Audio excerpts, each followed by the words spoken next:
Fallait akangela ba danseuse na banda côté. Fallait abeta ba danseuse na ba aéroport. Fallait akangela ba musicien na banda côté. Fallait rester poli. Fallait ayamba kulutu moko te na toilette na ye. Fallait asalela kulutu na ye moko te nzembo. To mona Koffi Olomide. Tant kaka conflit na Papa Wemba. Abosani ke Papa Wemba mtalakse musique. To yoka biso na bino chamazulu. To yoka chamazulu. Menze moni ni bino moyoka ya fallait ayembeli Koffi. Ezaki il est resté poli. Fabregas, on dirait Beta Bastard de France na Boutou. On irait à ça là, à disque d'or na Boutou. Donc on dirait Nyonzo dans Yazara roi na Boutou quoi. C'est-à-dire que sur un na plateau, à une arrogance moko, on dirait Moutou moro boé. Donc à ça là, donc danger que les Gabatunions sont na Boutou quoi. Nous devons arrêter de comparer Fally et Ferré. On y a un débat à lépreux. La musique de Ferré ne parle ni français ni anglais. La musique de Ferré se limite à Njili. C'est par forcing au nom de Fally que Ferré existe. C'est par forcing avec le nom de Fally que Ferré a continué à s'attamoto. Nous devrons arrêter ce débat de comparer Fally et Ferré. Preuve, dans le même terrain. Voilà, ça fait combien de mois où Ferré à Londres va billet au promotion qui est Mathieu Zungi. Mais qui va acheter les billets de Ferré dans Mboko Fallait au bêta? Qui va aller perdre son temps dans concert à Ferré tout en sachant que Fallait au bêta? Ayana Kamura qui a 3 stades, fallait habiter en fallait habiter 2 stades avant même Ayana Kamura. Mais au lieu que tu sois revenu dans la raison, moi, on va faire l'exploit. Est-ce qu'il ne faut pas retirer même le titre? On va bien regarder le soutien que papa il a fallu retirer le titre. Azapeka obligé de allober sa opinion non sauté. Oh ya lobby wana et gros c'est un tel en d'accord mais tant qu'atikali poli, tant qu'à lobby makambu selon yé, tant qu'à manquer batum sous respecter directement n'engé Koffi Salaka. Moi, je pense qu'il est libre de quoi là. Lissapong 2. Lissapong 2. Oyo, Werason a annoncé Lissapong. Est-ce qu'il est important que Lissapong 2 est là? Parce que c'est vrai qu'il va de Balobara. Wenge, Eza orchestre moko, Eza Nini moko, clan moko boé, et ton Eza vraiment truffé na ba mensonge, c'est-à-dire que l'histoire n'a pas offert à la réalité. Nous on dirait dès le départ d'Ara Lokuta, baloba la vérité et puis tout baloba rango. Parce que l'Isapong est bêta mara et puis tout nous va penser que bon l'Isapong a trafiqué pour te dire que Marie-Paul va se plaindre, va aimer boire va se plaindre par rapport à l'Isapong. Mais cette fois-ci où est l'Isapong 2 et est-ce que vous trouvez important la ministre et vous créez la tension inutilement? Mais dans notre pays, nous avons des artistes comme des Koffi Olomide, un éternel jaloux qui possède un passeport diplomatique et un ambassadeur culturel. À combattre culture nabiso batubazo mona mais batikiango. Et puis tout va être en cas. Tout va être en cas. Bah yambie pe na plateau mo ya mboka alobi bon ministère de la culture et le côté ministère de l'intérieur le beloko interpellé mais c'est un danger. Azo encourager bah tout temps. Normalement la capitale devrait être mobilisée pour accueillir Fally. Ferré oyo a Robeta les 3 concerts, les concerts des matchs amicaux, à orchestrer, des arabes animés, moi match tout ça. Lelo oyo azobetela ngo toloya na sengelenga koloba na kobeta nani tout ça boya soki ezalaki moninga bapesaki bato mosusu bango bazanga bakoma babota jalousie. Les 30 ou les 31, tant on fallait qu'on quitte à Kinshasa, normalement la capitale devrait être mobilisée. Pour la reconnaissance ou on a des salaires qui tout le monde paie ça pour l'intérêt national. La reconnaissance est très importante. Tout le monde a poto militaire moka kufi na guerre, l'État mobimba il s'est mobilisé pour nous reconnaître pour nous élever pour nous signer merci. Donc ils ont poussé par la mboka bazala ba patriote andima ko kufa pour na mboka pour ebiki a rokende na oblité. Mais bateau, oh, bah, il y a un départ, ils ont la et puis, me boire un peu, à Betato, il y a Bandaki, à Kendratina, Celio Star, et Mataka. Mais est-ce que toutes les langues, toutes les langues, ko pesa na uwera tant surtout chance to yoka akolobela tu saponga ngo ezali nini est-ce ko écarter ba est-ce ko tia ba tu mususu oyo tant susu ba komona ba cité te na lisaponga liboso et puis pourquoi ezo ko créer polémique saponga deux oyoka Koffi Olomide ko ya koloba lelo ke Gims falaki pe ba décorer président de la République ne soit zobate azape yuma te azaki zengite abosa na ki pété abosa ni pété Gims aujourd'hui azak congolais de quoi la cause tous wa Congo neti déchété quand les autres les fils de ces pays bazon ndima yango na ba pasi nango na ba soni nango bazo tambola na drapeau wana na soni nango ko tambola na drapeau Congo ko tout soit karabiso izalaka soni izalaka na ba passion toujours vivre nango lelo. Si quoi les artistes oyo akoka pe ko changer nationalité atikali na kombo ya d'origine congolaise ndenge batu mususu basala ya sali ya ngote Gims ko faire so komisa lelo atambola kana musique ya Congo te niveau ya jalousie ya Koffi wana ekena extrémité boye eza dia quoi est-ce que ça pone ba yoka na falité ou bien eza nini ka ba réalisation fali muté et pousser ti na niveau là ou bien eza nini wata zana potentialité oyo ce qui a comprendre oyo azayi ndaza relève ya musique ya lelo parce que quand il est considéré par des grands comme un grand et pourtant ça nous gêne que bango cela veut dire qu'il a la potentialité wata était encore chez Wera fabriquer la salle orchestre basé ka point mon côté pas gaz orchestre na ba beti pe ba ya madone mais basé ka point mon côté pour dire que yé asimi bendele lelo fazo makambo zenito au sérieux parce que yango ne ko définir carrière na yé yango ne ko replacer yé en plus concert à Watt ça concert d'espoir il y a ba mélomane de la bonne musique parce que Wata s'est identifié pas seulement un fils de Wenge. Wata s'est identifié comme un artiste, un musicien, des mélomanes de la bonne musique.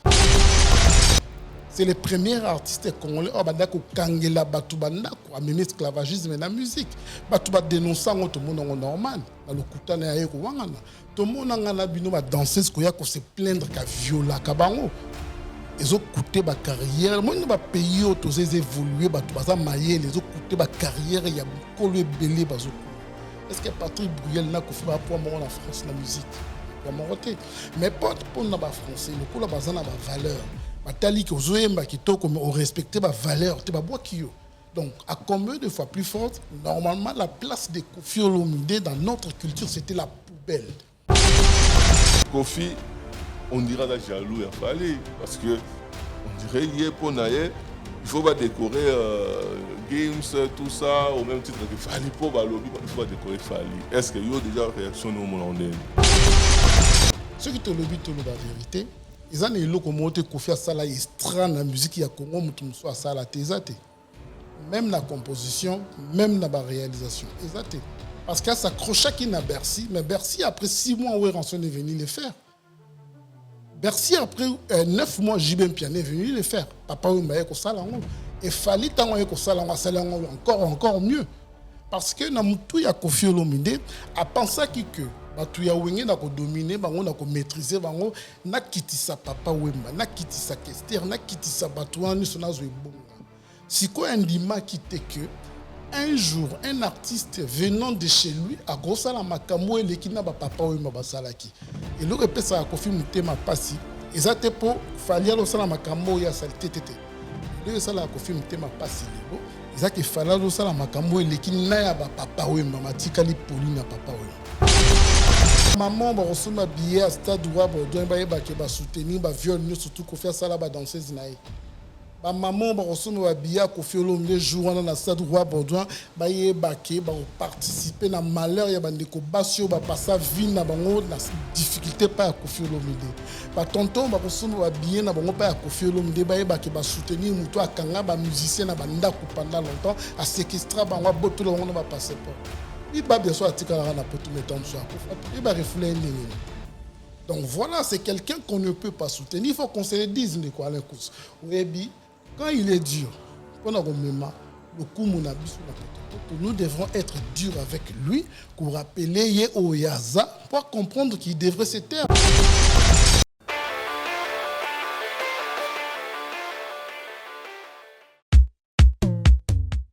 Imaginez-vous dans le luxe le plus absolu, au cœur de Paris. Bienvenue chez Lucky Passport, votre service de transport en van limousine avec chauffeur, champagne et snacks de qualité. Des sièges en cuir spacieux, un ciel étoilé raffiné, un écran TV dans une atmosphère intime et élégante. Que ce soit pour une soirée spéciale, une occasion professionnelle ou simplement pour vous faire plaisir lors d'une après-midi shopping, notre service VIP vous garantit une expérience exceptionnelle. Besoin d'un passeport congolais dans l'espace Schengen en toute légalité? Contactez Lucky Passport pour vos démarches administratives en un temps record. Lucky Passport, votre partenaire de prestige pour des moments inoubliables à Paris et vos démarches administratives. Confiez vos colis, cadeaux et autres beaux gestes à vos familles, amis et connaissances à Kinshasa.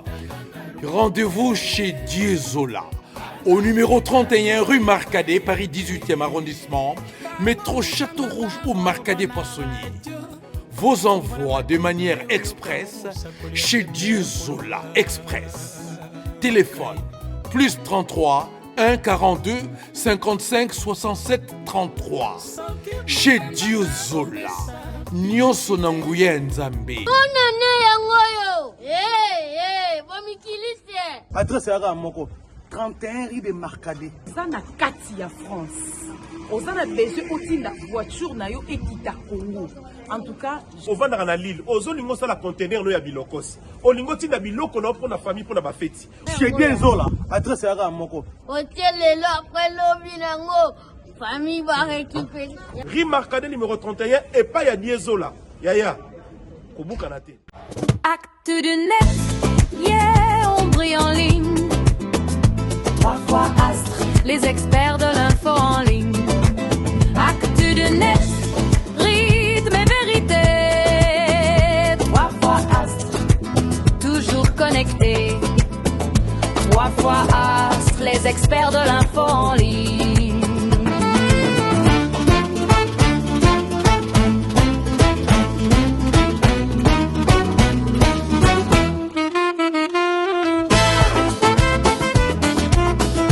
L'actu du net. Des infos chaudes, des images claires. Tout ce qu'il faut savoir, c'est ici qu'on le fait. Restez connectés, ça chauffe sur le net. L'actu du net. Donc je respire, j'espère, l'homme invisible est devenu visible. Alain Kous, toujours à ton service. Merci beaucoup. Merci Maneko. Merci Névo partout dans le monde entier. Merci de la confiance Nabino. L'actu du net, actualité à la chaîne, la référence pour l'actualité, chaîne du peuple.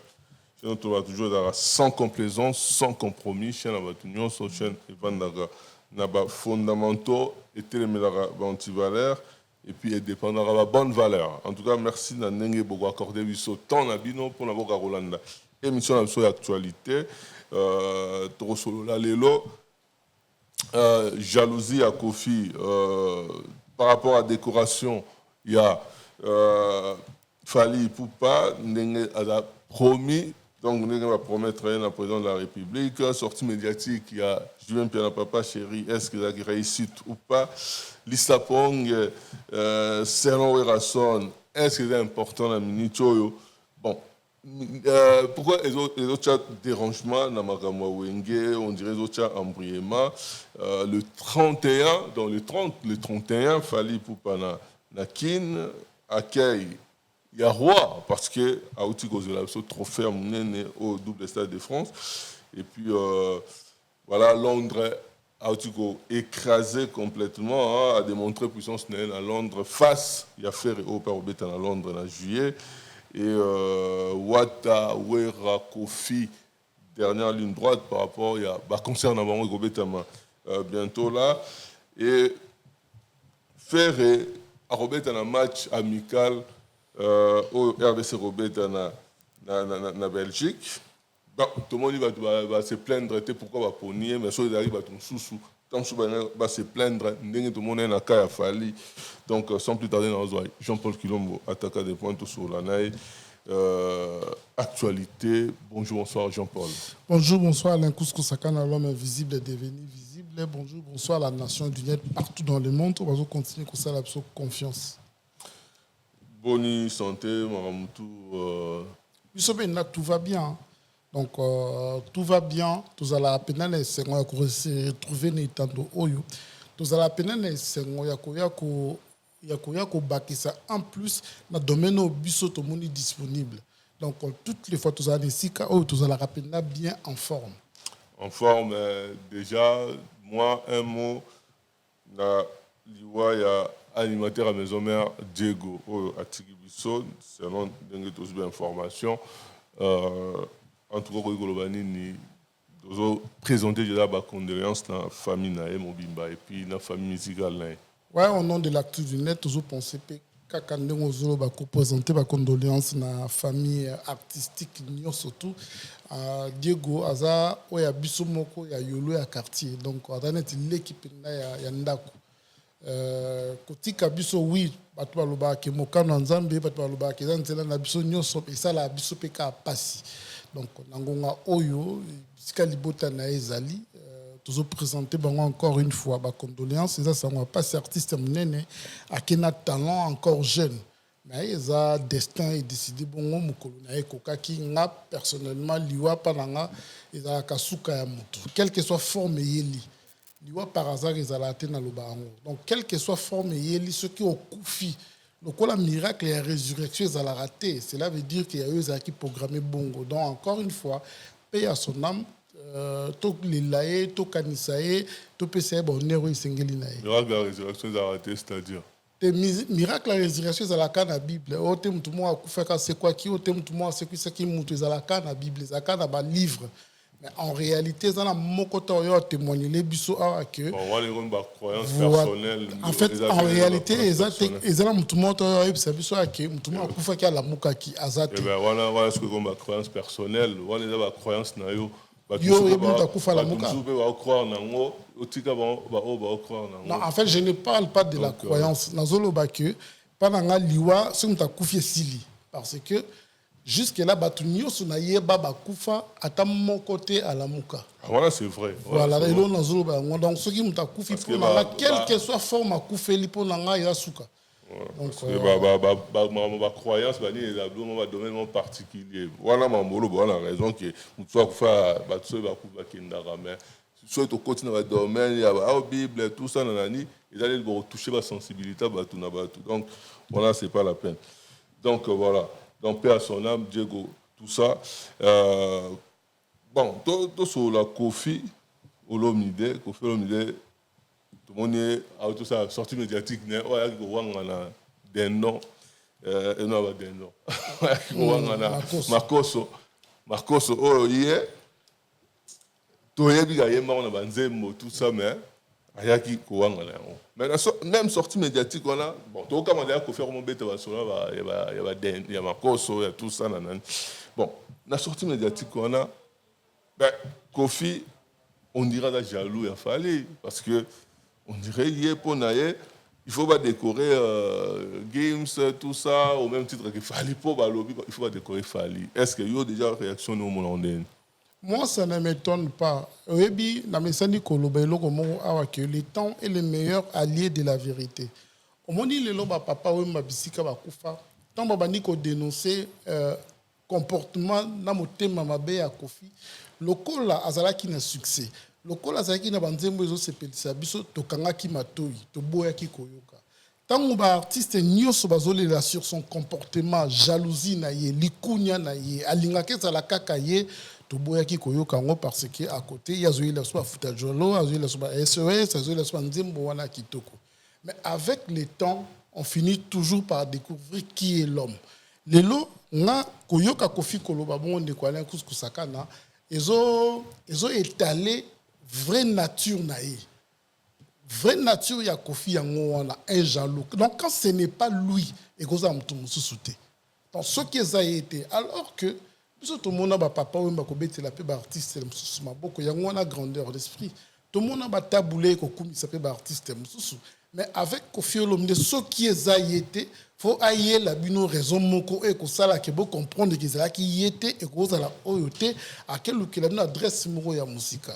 Koyoka Kofi Olomide koya koloba lelo que Gims fallait qu'il peut décorer président de la République ne soit zobate azape yuma te azaki zengite abosa na ki pété abosa ni pété Gims aujourd'hui azak congolais de quoi Alain Kous tous au Congo n'est déchété quand les autres les fils de ces pays bazon di mayango na ba pasi nango na ba soni nango bazo tambola na drapeau wana na soni nango ko tambola na drapeau Congo ko tout se karabiso izalaka soni izalaka na ba passion toujours vivre nango lelo siko ezana ba artiste oyo akoka pe ko changer nationalité atikali na kombo ya d'origine congolaise ndenge ba tumsusu basala ya sali yango te Gimso ko faire zo komisa lelo atambolaka na musique ya Congo te Gimso ko faire zo komisa lelo na mutu ya Gims aza congolais te Gimso ko faire nga rappeler biso lelo les Congolais ne se retrouvent pas en lui et ça te que Congo est comme déchet ceux qui va rejeter Gims kuna parce que Kofi est en train de le dire parce qu'elle comprendre que Kofi Olomide désolé de le dire comme ça Koloba français est synonyme à Maëlete Kofi est en train de dire que Gims tomba kangié français comme Koloba l'artiste est congolais mais attends monité Kolo c'est contredire Gims tant azana gloire bazo benga l'artiste est congolais donc tant azana au sommet de sa gloire moi un congolais je ne me retrouve pas mais tant ba bois qui est dans les boulots ba wangani azongi Congo le Congo est foulouté Congo est poubelle donc aujourd'hui notre président de la République azazobate abosana ki pété ayebi makambo ya sali ezana likunya ya Kofi tende ko influencer président a changé à vie pour passer na makambo e ko sepeli ça a été lelo fallait avoir honneur national makambo fallait sali congolais surtout partout dans le monde on se retrouver mais siko niveau ya jalousie ya Kofi wana et qui na extrémité boye eza dia quoi est-ce que ça pone ba yokana na falite ou bien eza ni ka ba réalisation fali muté et pousser ti na niveau là ou bien eza nini Kofi dans sa tête ne quoi là qu'on pensait que akokufa numéro 1 makambo sala mudako sala ngo azate akena bonheur wana il pensait ça dans sa tête Kofi na mutu na ye adversaire na yo détail ezalaki papa wemba parce que tant bandi ko sala makambo papa wemba salité ko fi avimbi mutu matu eleki mutu a comprendre ki te que na sima na ye bato bazo bato mususu bazo ya ko sala makambo ya rosala ce qui te le but la vérité ezana eloko mote ko fi sala extra na musique ya Congo mutu musu sala tezate même la composition même la réalisation ezate parce qu'elle s'accrochait qui n'a Bercy, mais Bercy, après 6 mois, où est venu le faire. Bercy, après 9 mois, JB Piane est venu le faire. Papa, il m'a dit que ça, et fallait que ça, encore mieux. Parce que dans tout, il y a Kofi Olomide, à penser que batuya wenge na ko dominer bango na ko maîtriser bango na kitisa papa wemba na kitisa Kester na kitisa batuani sona zo ebonga. Siko ndima kite que un jour, un artiste venant de chez lui a grossé la makambo et l'équina ba papa ou ma basalaki. Et le répète ça a Kofi Mutema passi. Et ça te pour fallait le sala makambo ya salité tété. Et le sala a Kofi Mutema passi lelo. Et ça que fallait le sala makambo et l'équina ya ba papa ou ma matikali Pauline papa ou ma. Est-ce que as-tu na soki au sa lecture? Au moins que quelque part ils ont de plus en plus na ridicule maramazo sala na po lelo même à rolo ba lelo romsu lo ba lobi et lo romsu su akumisa fali lelo lo ba akumisa alobe marama ayana kamura que arobeta 3 stades fallait abeta ngo po ndima fallait abeta 2 stades ndenge to avant même ayana kamura mais au lieu que tant soit revenir na raison moi na ça l'exploit. Est-ce qu'il ne faut pas retirer même titre? Papa, il a fallu retirer le titre. Encore plus loin de quoi c'est parce que nous sommes dans une société où il y a une méritocratie. En vrai, l'homme Kofi Olomide est très dangereux. On dit Patrick Bruel, la potoire. ça a succès, ça icône. Mais ça a un dossier qui m'a surrié. Un dossier à viol. Un dossier à viol.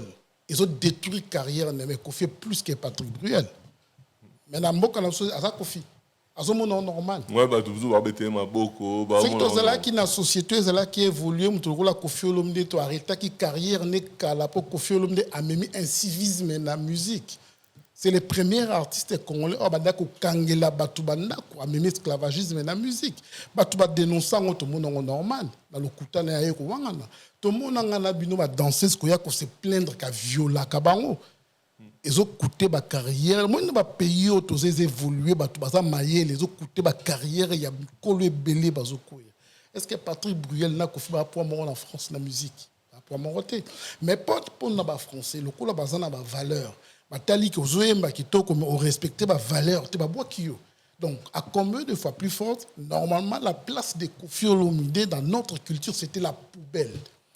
Dès qu'il a été en ébélité. Pourquoi j'ai dit ça de Kwalin Kouskou-Sakana? De par son comportement, Kofi devait se taire. À Kansa, quelque chose à Bazoba. Ceux qui nous ont battu encore plus longtemps, on se retrouvera quand on a un tribunal. Quand on a vu ridicule, il y a Makoso, il y a Roberta Massola, Makoso, une grande star netier, une légende netier, il y a Roberta Massolo, il y a Makoso. En plus de ça, Ado Wangala, Neti, après Makoso, Lia et pas Joka. Et Sogi Total Wanzembo Yemba de Makoso à plusieurs reprises. Donc, quelque part, Ado qui est tourné dans ridicule. Il est en train de se ridiculiser. Pourquoi? Parce que Nyonso Tosalaka, il faut t'amaranase. Koffi Olomide a ridiculisé Papa Wemba, a ridiculisé Kestere Mene, a ridiculisé Nyokalongo, a ridiculisé Madiata. Encore plus loin, ceux qui ministrent de la culture. Comment un détenteur d'un passeport diplomatique, un ambassadeur culturel qui est en train de combattre culture en Mbokana pour élever Yamboka, normal. Dans un pays civilisé, dans un pays où parce qu'il est en train de combattre l'honneur. Et à mettre décision à président de la République en doute. Quand il dit que le président Bossanaki, il insulte le président indirectement. Donc, Ado insulter. Ado insulter le président indirectement, que c'est une injustice. Donc, quand il y a affaire, c'est pareil. Au moins, si on jalousie, voilà. Donc, nous la Koffi Olomide, Azana laisse mon côté au pays la musique na biso, Azana modalité, ni par ses œuvres, parce que nous croyons que Koffi Olomide artiste moi yemba danger, te Koffi yemba danger, te Koffi yemba bien. Musique à Koffi zalara bien. Et musique où était ka Koffi zaba rumba na wana te. Pour preuve, bisika nyoso kenda kabeta randombolo o ezape ya yete. Identité sali Koffi et ça ya yete. Mais alors que au monde à une certaine époque, musique n'a pas connaître qui difficulté, mais ba fali ba bundi ka na ba rumba. Na ba générique na ba nzembo. Donc dire que le président de la République fallait qu'il a honoré pe Gims na Dajuno, le président de la République aza zobate aza ignorante ayebi mwana na ni azo pesa lokumu. Donc le lobby soba congolais, il est grand temps de quoi l'incause. Ce n'est pas parce que c'est Koffi Olomide qu'il faut te dédouaner y na ba bêtise nyo se continuer comme ça là. Na ba TV azoleka makambo azoloba entre Koffi Olomide et les gens qui sont en train de violer nos mamans dans la guerre, qu'on a différence, ils sont pareils. Ce sont des violeurs de femmes congolaises. Il faut qu'on se les dise. Nos ennemis qui sont en train de violer nos mamans dans l'Est, ils les font brutalement. Koffi les fait aisément. Calmement, dans le climat, ils ont violé les gens.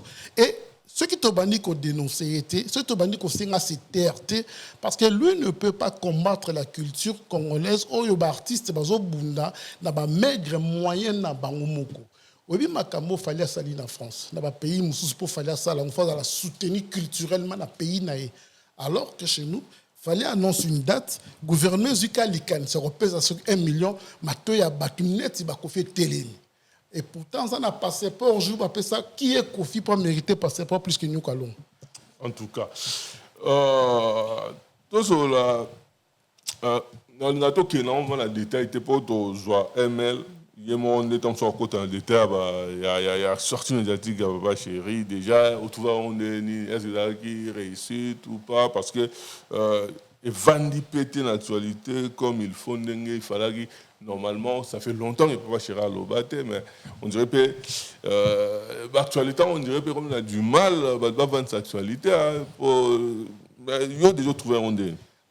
De quoi aller couscous sakana to kolo ba nyonso ba jibem piana ba weranson baza ba étoile ya musique na biso quelle que soit ba forme ya ba polémique qui existait to ko ignorer te qu'à une certaine époque jibem piana weranson ba simaki bendele ya musique na biso ba sala musala ngo malunga koloba ya jibem piana yeba que ezana bato ba ko yoka ye ba ko landa ye o ba linga kaye. Pourquoi? Parce que à sala ki musala ndenge lobamaki elongo banaki. Quand on a telle sortie médiatique, à comprendre que qu'aucune des classes est très important. C'est-à-dire, au moment où la société n'a plus où est ça la cabeze et comment plus bouzoba. Comment on dit là na buzoba. Ya moment où filo kola expert na buzoba. Atika la ka longtemps likolo po aya ka repesa bato pla ya buzoba wana. Parce que kola bazoba bazé belé ba captera buzoba ba kena on peka na buzoba.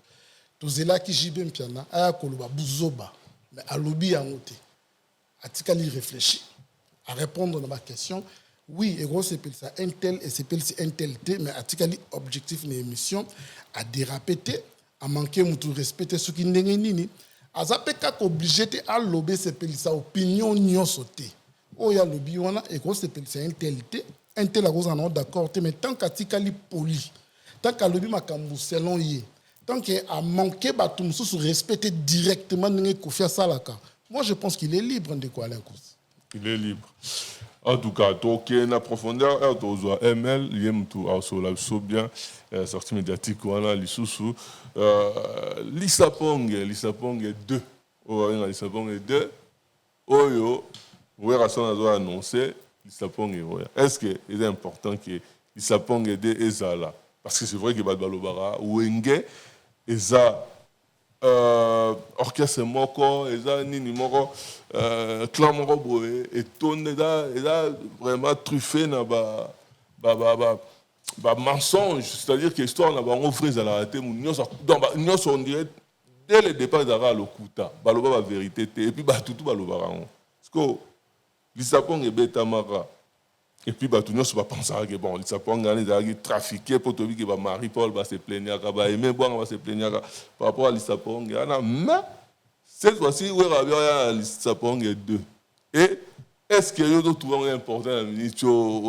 Et on crée la tension inutilement?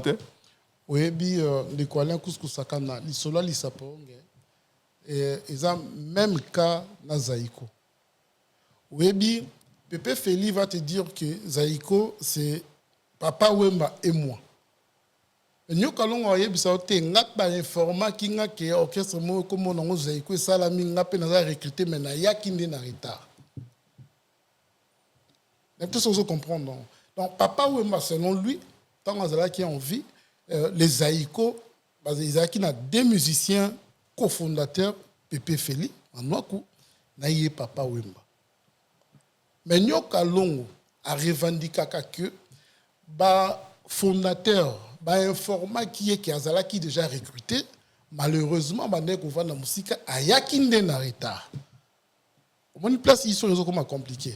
Selon Nyoka Longo, voilà, selon Nyoka Longo, aza cofondateur, selon Pépé Feli ayaki na sima. C'est pareil une histoire à Wenge.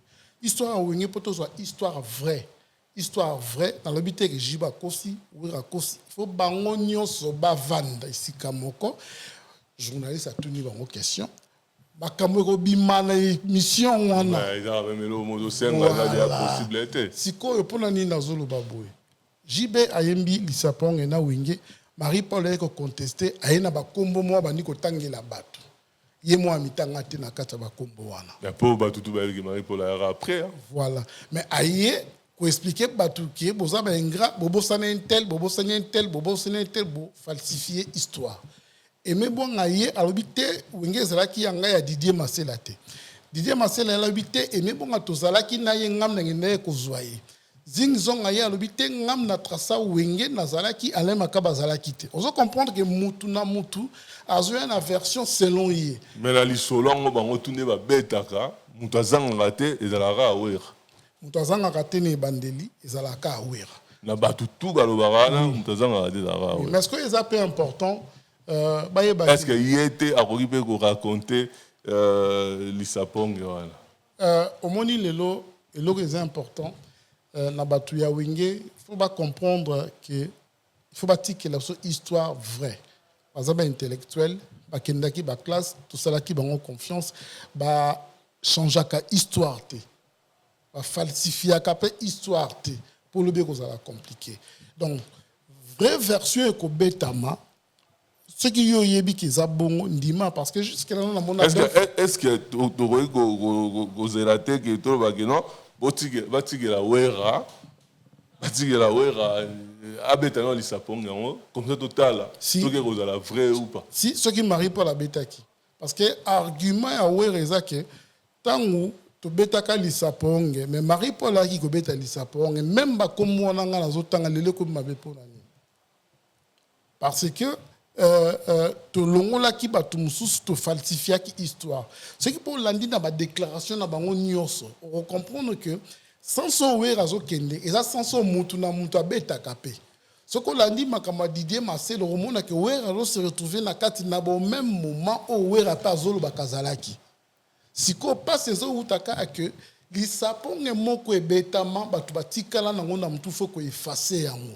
Parce que pour effacer que bateau acteur ou batangama qui wana bazala vrai ba reconnaître ngo et ko changer dans le côté ko permettre kutu na ba fanatique ya wenge ba yeba vraie histoire ya wenge ndenge ba fanatique zaiko ba yeba histoire ya zaiko. Mais c'est toujours tala quand même tout le monde que quelque part pour contester même qui fondateur à Marcel pour nous souvent on doit que Marcel Azalaki tekio est fondateur parce que on dirait pas acquis à un moment donné il y a histoire à Wengango mais bateau au départ ils allaient et puis me boire un peu à abetato il y a bandaki à Kindratina Celio Star ti et Mataka mais est-ce que tout la langue tout la langue nous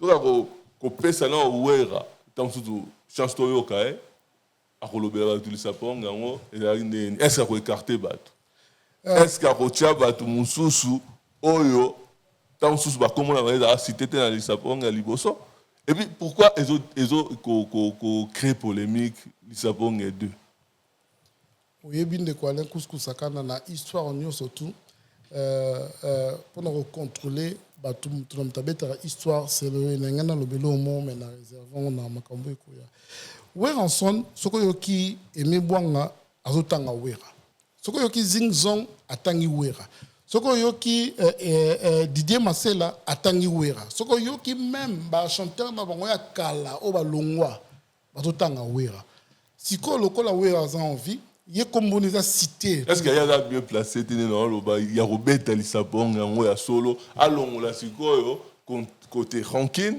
côté problème personnel côté temps sous conflit azala aloba avec Lisabon na vérité parce que hier adam mutu obatu nyonso ana ba reconnaître que azala dès le départ aloba avec Lisabon on a ninga solo. Et ça très important dans le sens que tous il appelle wera loba ce qui jibe monique ozana lisaponge ya vrai o eko contester a wera oyo oyebisa biso wera ya oyebisa biso ezalaki ndenge nini intela ya kindenge nini intela ya kindenge nini na nini bokomaki awa ndenge nini après mais jibe est-ce que dans la besoin ya ko contester wera nde azana responsabilité ko loba vérité ce qui jibe azalaki aloba ke jibe azalaki ya de ce boana rankine au boyango ce que azalaki pété alors bazalaki té mais Jibe a besoin de contester ou rater parce que Jibe dès le départ va tout bien que au commencement avant que l'orchestre s'est professionnalisé azalaki wanate azalaki té bazwaki après mais ce que bazo considérer wenge et bani à partir il y a intégration à Jibe ou bien avant ceux là avant ils s'apprennent bêtement autrement ceux là après à partir de Jibe lisapon ya oyo elobamaka ndeko za la valable. Le problème est dans le sens que na mitu ya bawera c'est le star et sa continuité à Wenge. Alors que c'est le star Jiba et bien otazala pété. Na mutu ya Jibe pana azo réclamer que ngande temps na ye Wenge bandi. To bandi Wenge kombo pesami et pananga. Mais ce qu'on l'a dit Zingzong azo loba que Jibe tangwa ye Wenge ezala ki déjà zo répété tozana banzembo. To betaka déjà Jiba e koya. Ozolanda si ko minute oyo mutazana devoir na responsabilité ya koya obete la biso histoire ngo lokola ya se retrouver na bas point nyonso eza wera. Nengo lobi eza très important alongo la côté rancune pour responsabilité la tier. Pour ceux qui batu ba ko wangana e ko boma crédit na ye wera. Atika la vrai. Azala honnête. Alors kasi que même wera lobi a solo ba boya oboya ba ozalati. Eza na ndenge mo se genda. Tende ko ala kuskusaka na oya boya ke te ngape na zalaki soki wera lobi ko yaki na 1981.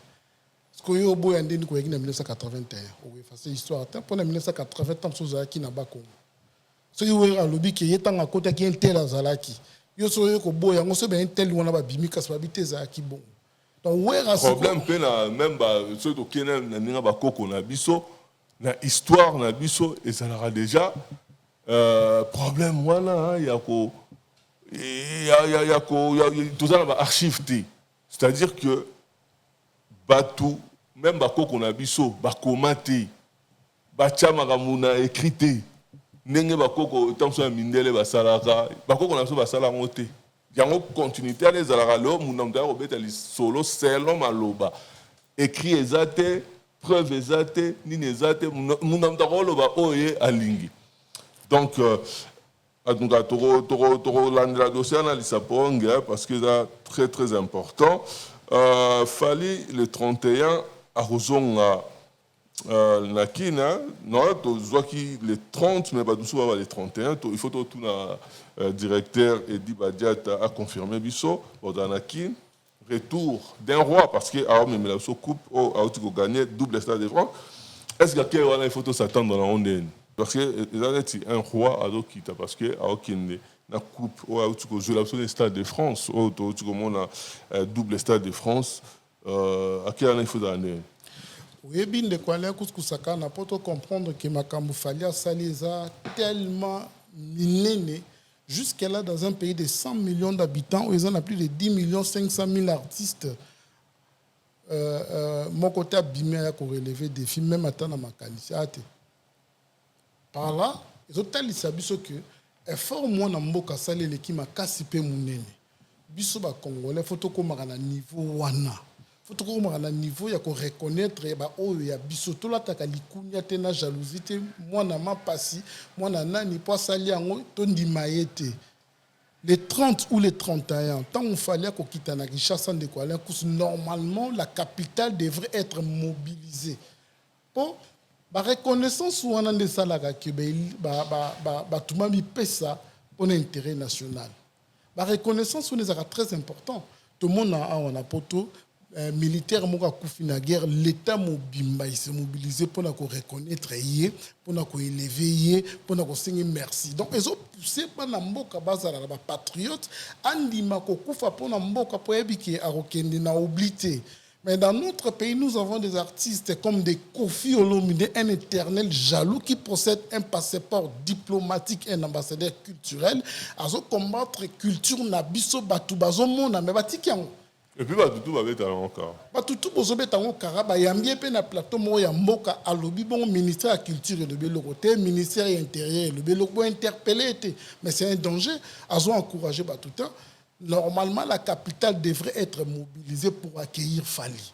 Normalement biso ba Congolais faut tous amter ma reconnaissance c'est koloba mona mboka na makamo sali pona biso merci.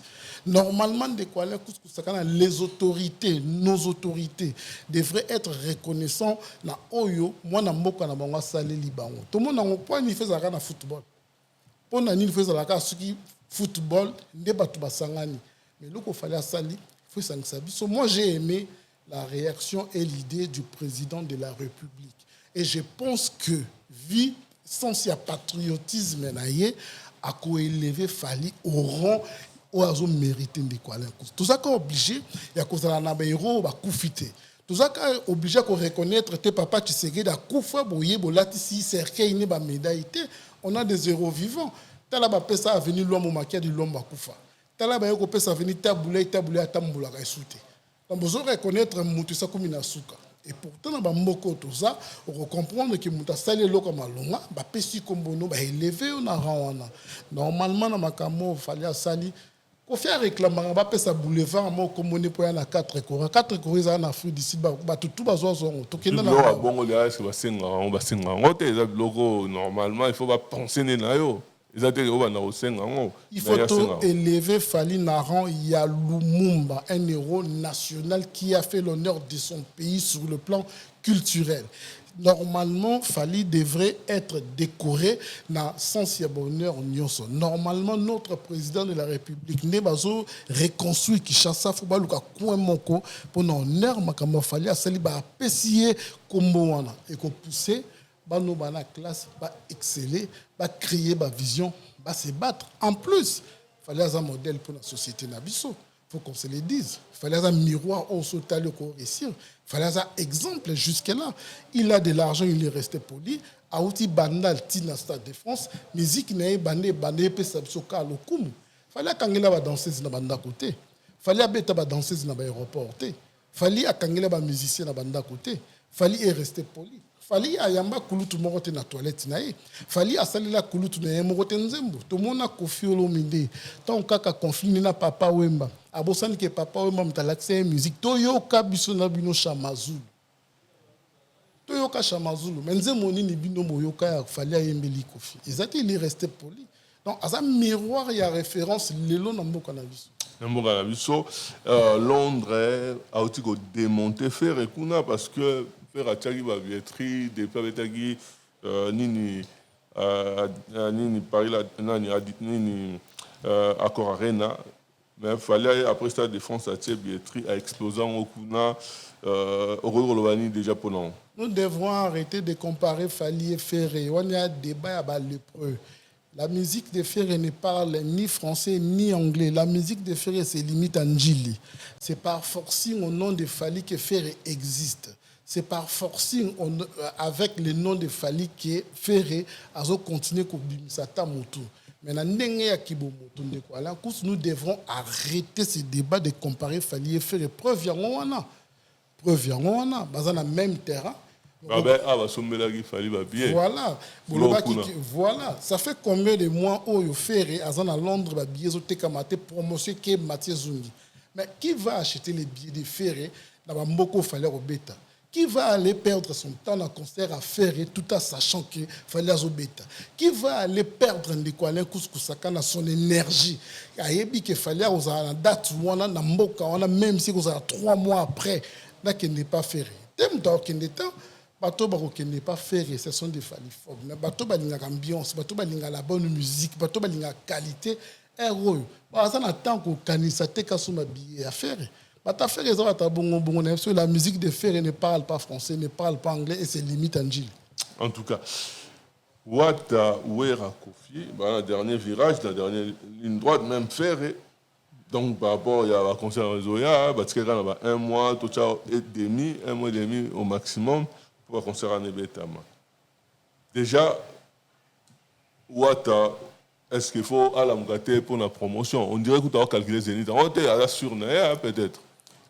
Trop si batsama boko na mutu de quoi les couscous na wata za na potentialité oyo ce qui a comprendre ya za yinda za relève ya musique ya lelo parce que quand il est considéré par des grands comme un grand et pourtant ça nous gêne que bango cela veut dire qu'il a la potentialité. Wata était encore chez Wera Fabrice la salle orchestre mais bazai ka point mon côté Fabrice orchestre na ba beti pe ba ya madone mais bazai ka point mon côté. Pour dire que yé asimi bende les lelo fazo makambo zenito au sérieux parce que yangonde ko définir carrière na yé yangonde ko replacer yé en plus concert à Watt ça concert d'espoir il y a ba mélomane de la bonne musique de quoi parce que Wata s'est identifié pas seulement un fils de Wenge Wata s'est identifié comme un artiste, un musicien, des mélomanes de la bonne musique. Donc, à Luka qui, comme mon côté, qu'on se défend dans ses penchés, Wata ne besoin papa Wemba, qui n'a pas ta musique, qu'on s'appelle ça Batunios. Musique qui a compté. Artiste. Artiste de quoi Alain Kous. Et il a ce devoir-là.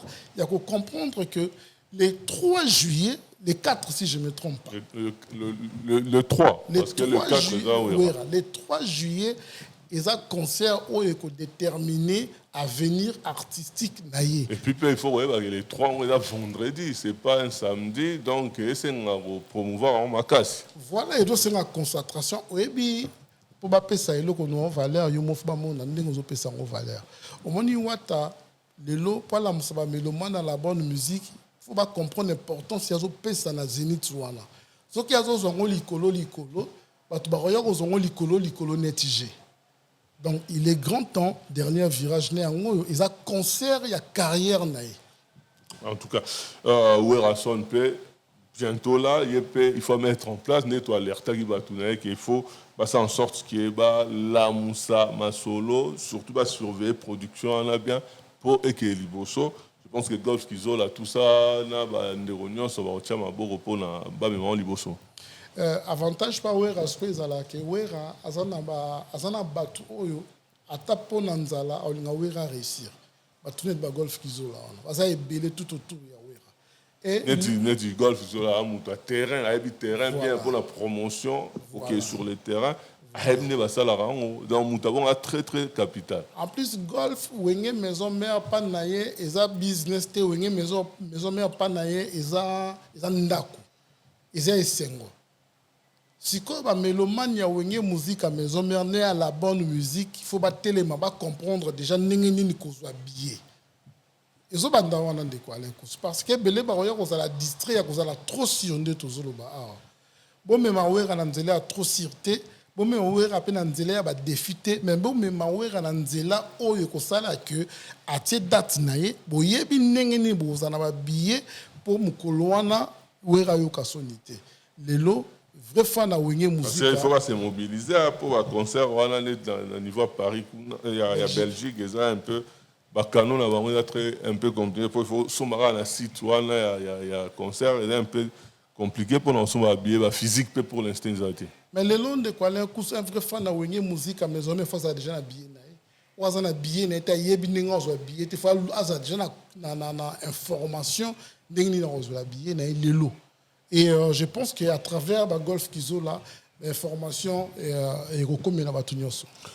Kofi Gutu, est-ce que Kofi concerne wana et kobetama déjà ou bien alors compter ndenge ya kanisa ke ba somela fali ba billet ya compter ke ba somela ba billet pourtant ou bien ba ça que concert dans gratuit mais alors ça va semblant là pourtant sous ba foudeli mbongo pour déjà muto produire ya kuneza yemoko au moins que les gens du sim tout ça nanani eza nini na yemoko donc ana producteur té na concert wana et puis Kofi afungola ki billetera et fungama ki solo est-ce que l'axinini parce que billetera solo bato ba sommer na billetera liboso est-ce que va rembourser va bien ba sommer 17 personnes ou bien 13 personnes ya on va bandel billetterie pour à un mois de concert il y a stade yo ba fungola billetterie siko billetera sika déjà de quoi la kusaka na pona ka ya Kofi Olomide nga premièrement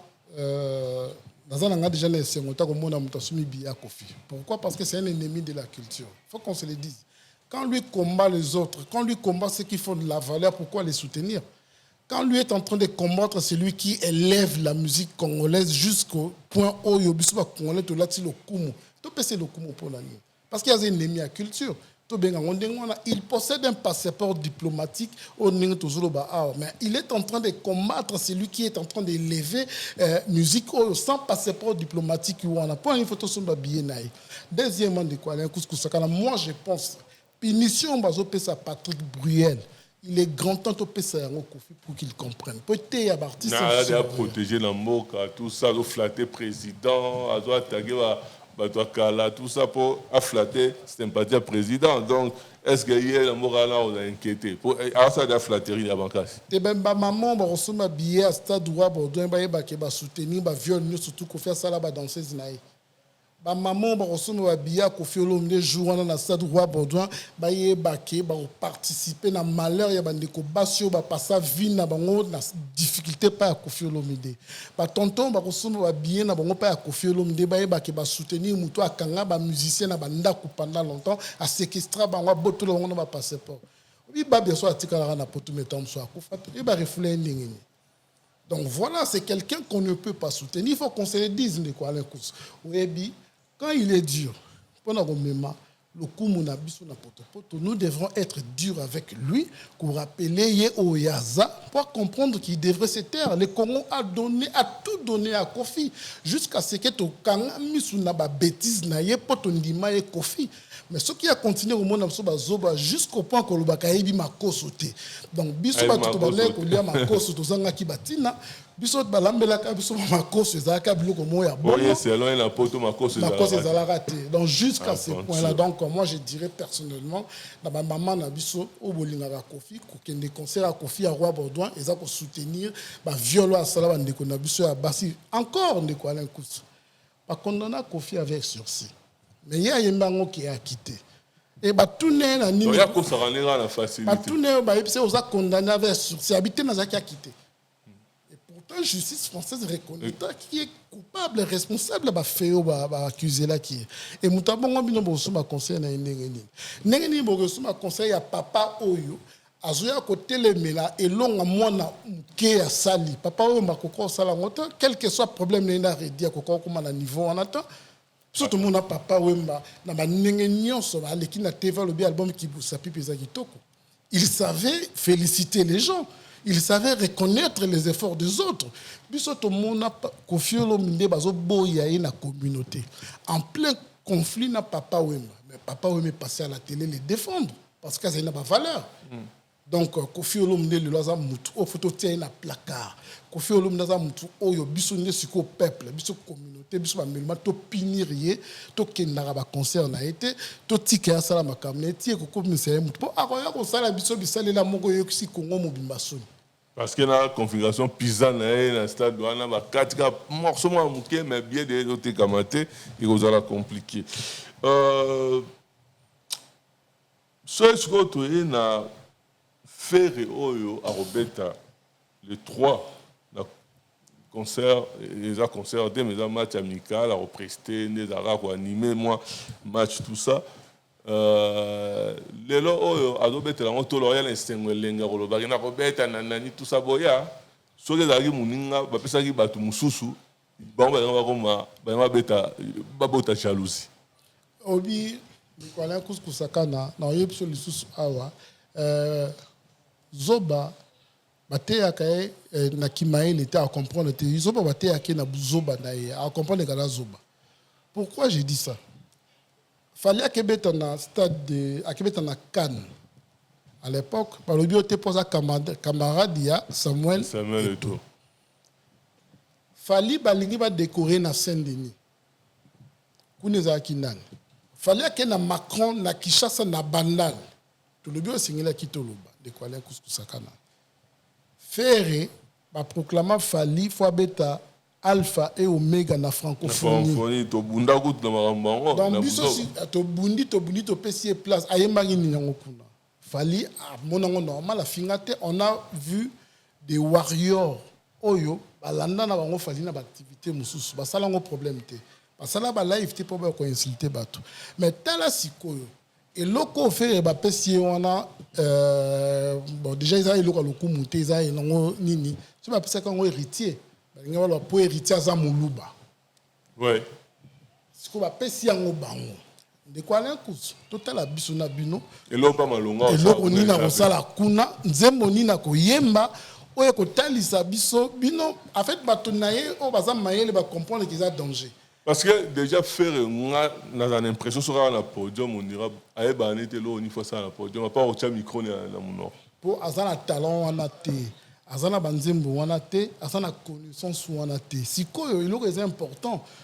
tokozwa stade de France afali omona ambiance ndenge ezalaki omoni banzembo ya lokumu ndenge ekendeki bomona makambo feka oyokisa biso kuna en plus ntango ozwa micro bandi koloba biso na bino tocomprendre ke tozalaka na raison kobombaki na nsima rideau mpo tobanga koyoka soni tobanga soni to boucle na Fabregas on dira beta ba stade de France na butu on dirait asala azoba disque d'or na butu donc on dirait nyonso donc ya za roi na butu quoi c'est-à-dire que soka yé na plateau azana arrogance moko on dirait mutu moko boye donc asala donc danger ko le kabatu nyonso mais na butu quoi oyebi ba artiste lokola ba Fabregas la musique na biso ba existaka ebele ezaka po yé passer na connaissance na histoire ya musique na biso te anga comprendre kazaka grand te tozana ba nzaya de basala ba suka na succès na Kisasa mon père wa malo basala suka na succès na Kisasa Zobe na Xor balita bembo mon père wa kolo baté kaza papa wemba en fait faire emanzi mo amour illusoire voilà faire Fabregas ko artiste illusoire aza artiste o yamaka babina na buto na nenga ndoto mama na nini ya lota na ndoto ba stade de France ya lota na ndoto en fait Fabregas nenga vanda wana kanisaka ki akoma niveau moko ne héritier akoma niveau moko na fali akoma niveau moko na jibe na ore pourtant Fabregas aza o croissance esuka ki na nzela nzeta liyebo matela ki yango pa ya nzoko ici efuna na kala mais na comprendre ata mimono on dira zo kola et peut-être ça finana na et si à final qui en tout cas c'est bien l'émission au Bobete la DNA Dina Amani Maboko et vient ce de mon patas azola nation na minute oyo muskasa pour plein de grâce et puis tété de terre mère na biso azola na biso Jean-Paul pour la reconclure moi en botte dans Bolanda. Merci na onde kwa lenkus kusakanda ba mbote belé na la Queen ici Chanceline Kilombo depuis Londres ba mbote belé na Charité Motoke la Lionne fille à lumière ba mbote belé na tonton Gou monsieur Chic monsieur propre Janine Zingo na Bové na Stone Congolo les puissants de partout na Teddy Lukwama et ba mbote belé na Bijou Kitoko Jika na biso ya sika. En tout cas, on a bien besoin de la guicousse Kusakana Blondine, Notikus Papitola, Malizane Kousianemi Palata, et puis Sylvia Kous Bamote Nabango, vos sanité, lumière sur lumière, Pati Gilombo, Tali Firman, Elba Asra, et puis Gilouba qui silencieux, il était au commencement, il était avec moi, Kevin Parfait, Gogo Boss, Bamote Nano Place Boza, et vos sanité. Il était au commencement, Gilouba silencieux, il était avec moi. En tout cas, merci beaucoup Nane Olandi Bisso, à la prochaine pour l'émission Moussoussou. Merci Jean-Paul. Merci. Imaginez-vous dans le luxe le plus absolu, au cœur de Paris. Bienvenue chez Lucky Passport, votre service de transport en van limousine avec chauffeur, champagne et snacks de qualité. Des sièges en cuir spacieux, un ciel étoilé raffiné, un écran TV dans une atmosphère intime et élégante.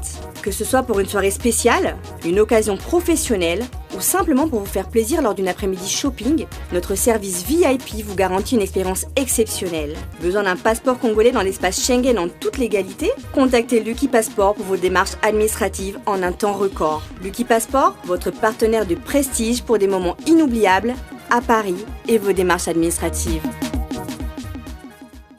Confiez vos colis, cadeaux et autres beaux gestes à vos familles, amis et connaissances à Kinshasa. Rendez-vous chez Diezola, au numéro 31 rue Marcadet, Paris 18e arrondissement, métro Château Rouge ou Marcadet Poissonnier. Vos envois de manière express chez Diezola Express. Téléphone plus 33 1 42 55 67 33. Chez Diezola. Nyonso nanguya nzambe.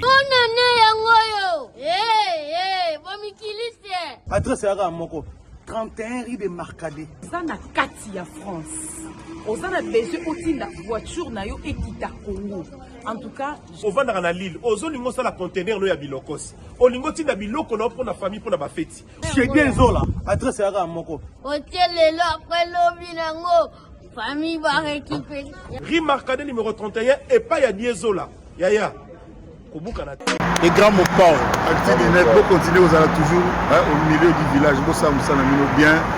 Basomba bino te, na bandela. Basomba bino te. Siko grand Mopao, ba petit nom mon au prix na bango na yebana te. Donc biso ba kosomaka biso jamais. Ça dit bino kaka biso te biso to clair bino espoir. Ça dit vraiment bato ara bazo tambola juste. Ko tambola na bino za bien, vous continuez la bonne. Je pense que l'artiste est tout. Au bazolanda biso, artiste du net, ils allaient place où les artistes merci beaucoup encore, merci à vous. En tout cas, vraiment, je pense que l'émission va faire belé encore. Vraiment, artiste du net, vous avez un thème. Vous boostez biso, vous bougez biso pour bien faire notre travail. Oh, ça là, les lots, ils ont vu clair. Ça veut dire que vous comprenez que vous avez la moins neutralité de robot. Premièrement, ça vous crédibilise. Deuxièmement, vous avez la simplicité à vous les amis et non pour nuire. Troisièmement, vous apportez un grand soutien à l'artiste. On a besoin de ça. Donc, que vive Actu du net. Dans Actu du net, moto, il y a plus que danger. Actu du net, nous devons féliciter parce que c'est l'indépendance de votre presse. Salut la famille, c'est votre artiste Tino Joubi et je vous invite tous à vous abonner massivement sur la chaîne Actu du net. Pour la connecter sur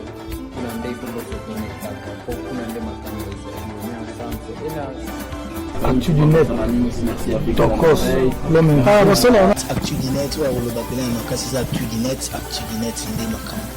Actu du net, c'est des macam. So, il y a une analyse, il y a solo. So, il y a une critique à qui monte à ma bête, critique mon propre, clean. Actu du net, avec l'homme, la pointe n'est même visible. Donc voilà. Actu du net, Motamakasi. Toujours en connexion. Actu du net, toujours en connexion. Moni ba Martin Salou ana to ba vanda kanisa na olo ba ebi.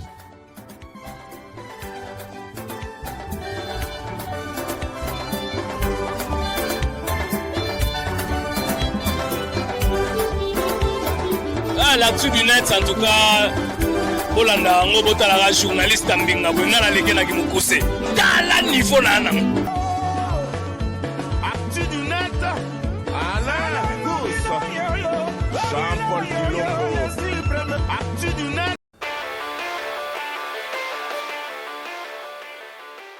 Actu du net, yeah, on brille en ligne.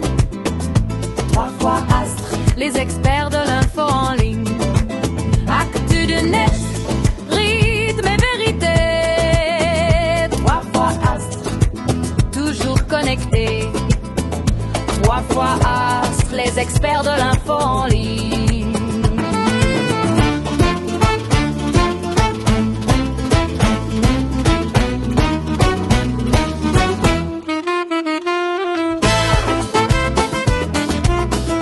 L'actu du net. Des infos chaudes, des images claires. Tout ce qu'il faut savoir, c'est ici qu'on le fait. Restez connectés, ça chauffe sur le net. L'actu du net.